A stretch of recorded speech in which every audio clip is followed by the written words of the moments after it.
Gary, Bonnie from Toronto. Hello. Good to see you again. How are you? How's Toronto? Toronto's fabulous, Cold. but freezing. Freezing. It's global warming. What can I tell you? You know what though? But there's less snow though. There's less snow, which I'm happy about. Oh my God, I love it. I love it. England's frozen. It's below zero. Europe's frozen. Prague is frozen, and we're just going. Global warming. Yeah, that's the answer Global for everything, warming. isn't it? At There least we it's go. not apocalyptic. Yeah, we you know. gotta paint all the roofs of our houses white. Is that the solution? Insanity. I hate It this is insanity. insanity. Gary, another fantastic performance in this. And I just want to ask you, first of all, what was your initial reaction to this story when you got it? Well, I thought it was kind of like a western. That's what it reminded me of. You know, the guy, the sheriff, or the mayor, or the whatever at the town, and the car, you know, and the drifter that comes through, and they have this clash and confrontation, and then he goes off and he gets a posse. You know what I mean? It was all that. It had all of that, and I'd never really done anything like that. And the Hughes brothers, that was interesting, to see them, sort of their re-emergence. And I liked American Pimp. Am I allowed to say that? I like their work. It's often when I say I liked American Pimp, people always kind of raise their eyebrows and go, but I just thought it was just wonderful study. Yeah. So I've loved their work, really, since Menace to Society. Loved Denzel, a big fan. Mm-hmm. So it was all great cocktail of stuff, you know what I mean? It Yeah. was quite delicious. With Carnegie, when did you develop him yourself? Did you get a script and you know kind of who this guy is? But did you go back to the Hughes brothers and say, look, you know what, maybe I want to play him this way? How much did you develop him?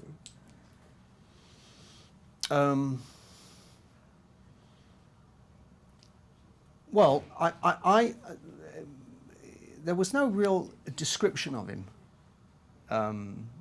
And I said to Alan, I said, look, you know, you've got all these guys and everybody's post-apocalyptic and there's, you know, everybody's filthy and everybody's dirty and they've got beards and they've got long hair and they've got all this stuff. And I said, look, I'm the guy with the water and the soap. And I run the place. So I think I should be clean-shaven. So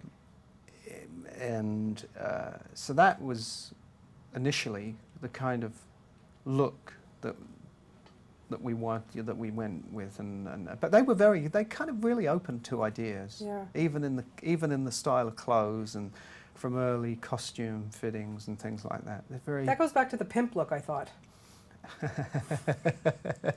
But it's great where you know you feel that you have a set that there's sets that you work on and then there's sets that you really create on. Mm-hmm. And they were very, very open.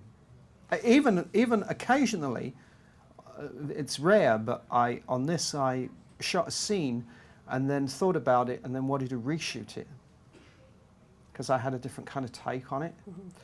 And they were absolutely open to it and allowed me to do it, which is rare. Yeah. In a film like this, when you're working with Denzel Washington, his character, I mean, obviously you two are at odds. Is it important not to have rehearsal or have rehearsal because the way the characters work in this film? We had some rehearsal together, but it was more not so much just talking stuff out, you know. You know, sometimes you can sit around and tell anecdotes and laugh and drink coffee and not even touch the script, not even go anywhere near it, and yet you are working on the script, yet you are rehearsing. So we met a few times and talked a little bit about the characters, but I got the feeling that I like maybe more rehearsal than Denzel. Mm-hmm. But I was happy to just kind of fly with it, just go with it.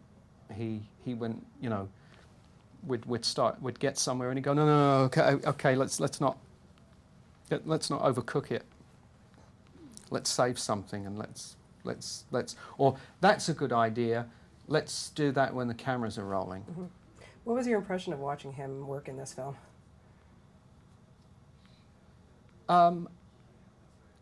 Well, you have to really admire the commitment to the work, because he's not, I'm not. We're not 20. We're not. You know, I'm not. You know, Tobey Maguire. You know, You were in Spider-Man?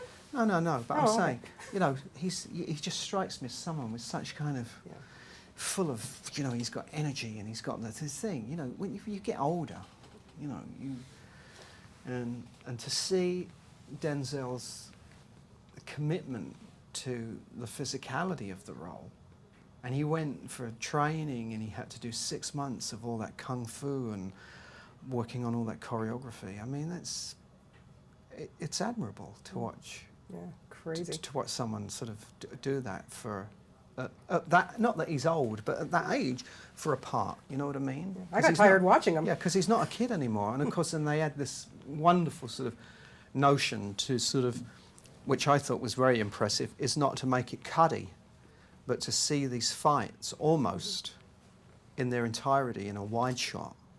So it was, he would literally have to sort of learn all those moves like a dance. So I was very impressed with his commitment to the work. Heavy duty, you know, lots of things going on in this film. But after working on it, did it make you think a little bit about what we take for granted in life? Yeah. But, you know, air conditioning, yeah, the refrigeration, food, heat, the whole, yeah. It does make you think, you mean you flick the switch and you get light, and it's, you know, and it's, and kids, we all, I mean, we live in a world that's, now I think I look at my kids and it's just, you know, now it's a crazy world that we live in right So now. did it make the working conditions any better? I mean, that dust and everything that you guys had to live through? Yeah, I mean, it helps, yeah, when you're out there, you know. It really adds to the, you know, but it's always nice at the end of the day to get in that car, go back to the hotel and shower. You know, that's the best thing. That's the treat, yeah. Now, I understand from everybody that you were the levity on set. You are a jokester. I don't know if a lot of people know that about you. Probably not. Well, Why do you keep that under the radar? because people always say to me, why are you always the bad guy? Why do you always play the villain? And then they think that that's what you're like in real life, I guess. Scary Gary. But I'm not. You're a great actor, and I hope there's a big giant Harry Potter reunion. Has there been talk about that now that it's wrapping up, that all of you guys get together for a big party? You know what? I hope that there's a party, and that is got to be, you can beat me out, but that's got to be one fuck-off party, isn't it? They've really got to put their hand in their wallet and spend some money on that party. I so agree. Yeah. That would be awesome. Always great to talk to you. All Thank right. you so much. You're Thank great in you. the film.